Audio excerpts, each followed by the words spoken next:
Hi hello সবাইকে, আমি প্রতিভা। আর তোমরা সবাই কেমন আছো জানিও। দীর্ঘদিন পর আজ আবার তোমাদের সামনে একটা ব্লগ নিয়ে চলে এসেছি। কম বেশি তোমরা অনেকেই হয়তো জানো আমি বেশ কয়েকদিন জ্বরে ভুগছিলাম। জ্বর সেরে গেলেও কি মারাত্মক কাশি আর গলা দিয়ে যেন মোটে স্বর বেরোয় না। শরীর এতটাই দুর্বল থাকতো যে মনেই হতো না বসে বসে এডিট করি। কিন্তু তোমাদের সকলের এত ভালোবাসা পেয়ে আমি আবার হাজির হলাম। তো চলো প্রায় 1 মাস আগে ফিরে যাওয়া যাক। আমি কয়েকদিন ছিলাম আমাদের বাড়িতে, মানে মা বাবার কাছে। আমি ভাইয়ের জন্য আর বাড়ির সকলের জন্য করেছিলাম এগ স্যান্ডউইচ।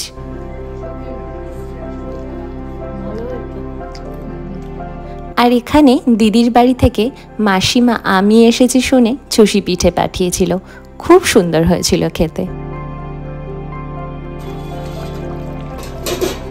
ও বাড়িতে গেলে আমার সেরকম কোনো কাজ থাকে না, শুধু মায়ের সাথে রান্নাবান্নায় যা একটু হেল্প করি।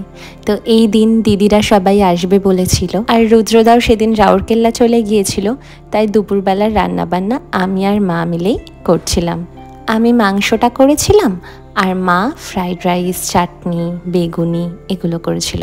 আর এই দেখো মাংসে আলাদা করে আমি আলু আর ঝোল তুলে রেখেছি, কারণ আমাদের বাড়িতে সেরকম কেউ আলু খায় না।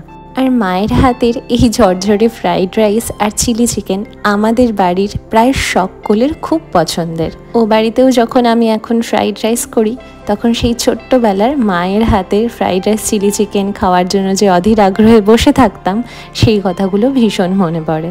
দেখো ঝোলের রঙটা কত লাল, যেন মনে হচ্ছে আমি কত লঙ্কার গুঁড়ো দিয়েছি।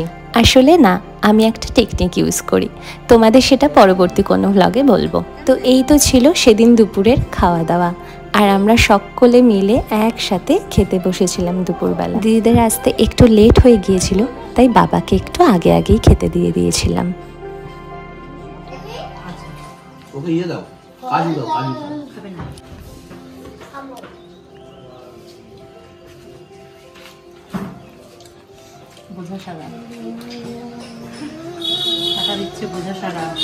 কি হচ্ছে ডোরা, এটা কি হচ্ছে? তোকে আসছে না, কি হচ্ছে বল? কি করছে মিমি, কি করছে?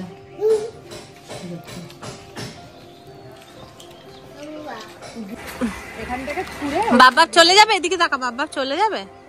এখান থেকে ছুঁড়ে ওইখানে দিয়ে দিচ্ছি, খুঁজেতে পেছনে চলে যাবে, ঠিক আছে? না যেটা তো তোকে হবে, ছুঁয়ে ফেলে দি না, তারে করে দিয়ে দে, তার বে এরকম করে চলে যাবে। চলে যাও তো দাদা ভাই, চলে যাও। ওর স্কুটি, লাল স্কুটি।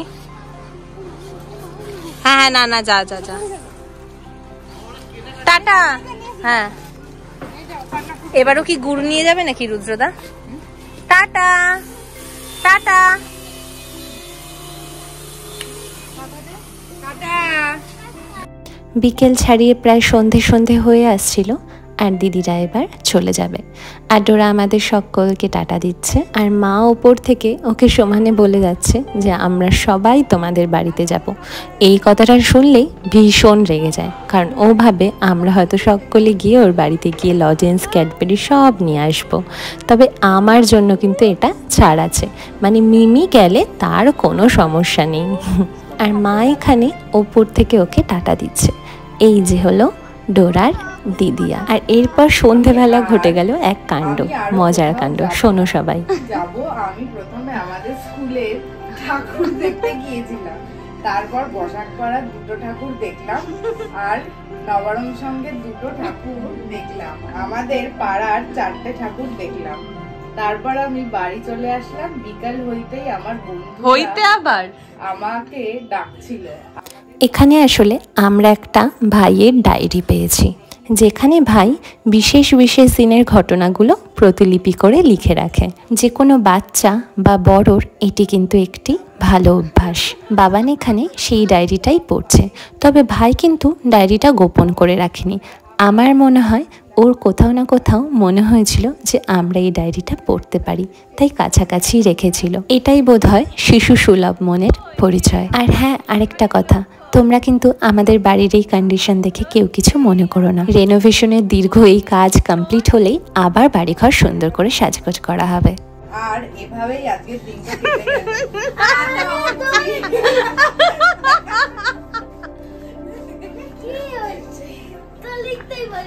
ভালো করেছিস তো, লেখাটা খুব সুন্দর হয়েছে, তাই আমি বললাম যে আমি একটু ব্লগে শেয়ার করি।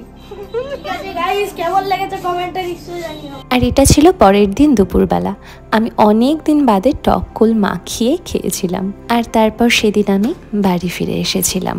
ও বাড়িতে বেশ কয়েকদিন থাকলেও আমি রোজকার ভ্লগ করিনি, কারণ মায়ের সাথে গল্প কথা, রান্না বান্না, ভাই বোনেদের সাথে সময় কাটাতে কাটাতে মনেই থাকে না যে কখন একটু ক্যামেরাটা নিয়ে ভ্লগ করব। ব্যাগপত্র সব রেখে দিয়েছি আর ঘরটা একটু পরিষ্কার পরিচ্ছন্ন করে একটুখানি বসবো। এবার যেন একটু তাড়াতাড়ি গরম পড়ে গেছে। এই বাড়ি থেকে ও বাড়ির দূরত্ব মাত্র একটা স্টেশনের, কিন্তু এই জার্নিতে আর এই হঠাৎ গরম পড়াতে আমি যেন একটু হাঁপিয়ে উঠেছি।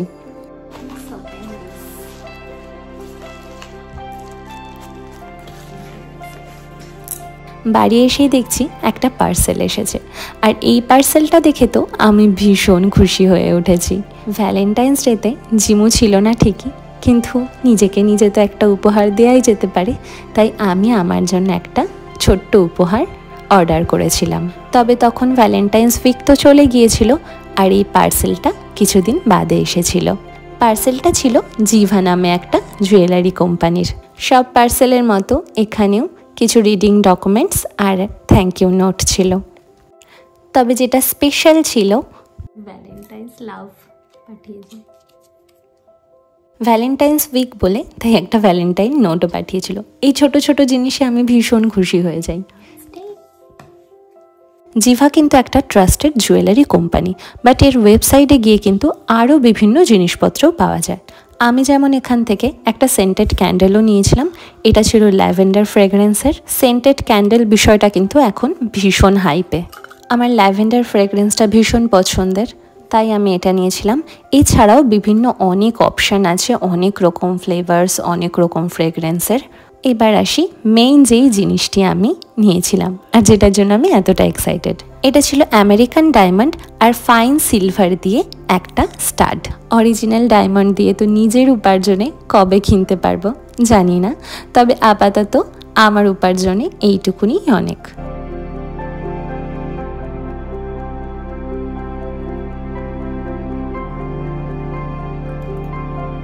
চলো এবার তোমাদের পরে দেখাই যে কেমন লাগছে।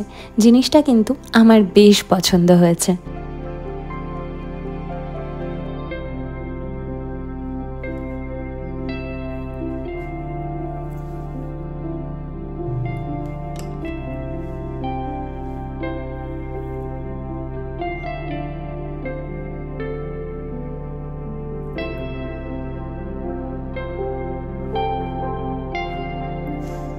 আর সন্ধেবেলা বাড়ির ঠিক নিচে ঘন্টা বাজাতে বাজাতে এসেছিল ফুচকা।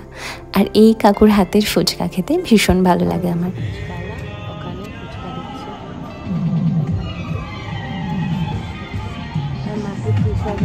প্রোগ্রাম হচ্ছে বুঝতে পারছি না, সরস্বতী পুজোরই হয়তো প্রোগ্রাম হচ্ছে।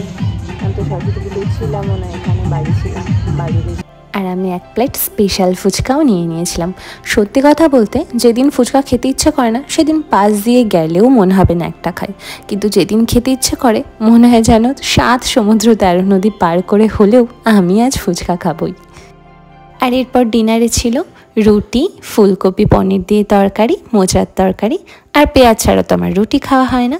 আর এখানে আমি সোনি লিভে একটা স্যালুড বলে মুভি দেখতে দেখতে ডিনারটা কমপ্লিট করছিলাম রোজকার মতো। আর হঠাৎই ক্যামেরা ওপেন করে রিয়েলাইজ করলাম যে আমার চোখগুলো ভীষণ বসা বসা লাগছে। তাই মনস্থির করলাম যে আজ আমাকে ভালো করে ঘুমোতেই হবে। অনেক দিন পর আজকে শেয়ার করা এই প্রায় 1 মাস পুরনো ব্লগটা তোমাদের কেমন লাগলো অবশ্যই জানিও। ভালো লাগলে অবশ্যই একটা লাইক করো, কমেন্ট করো। আর আমার এই চ্যানেলটা ভালো লাগলে আর এই চ্যানেলের বিভিন্ন কন্টেন্ট যদি তোমাদের ভালো লাগে তাহলে অবশ্যই চ্যানেলটা সাবস্ক্রাইব করে দিও। আর আমি কিন্তু ফেসবুক আর ইনস্টাগ্রামেও আছি, চাইলে তোমরা আমাকে ফলো করতে পারো। পরবর্তী আরেকটা ব্লগ নিয়ে খুব শিগগিরই আসছি, ততক্ষণের জন্য চলো টাটা।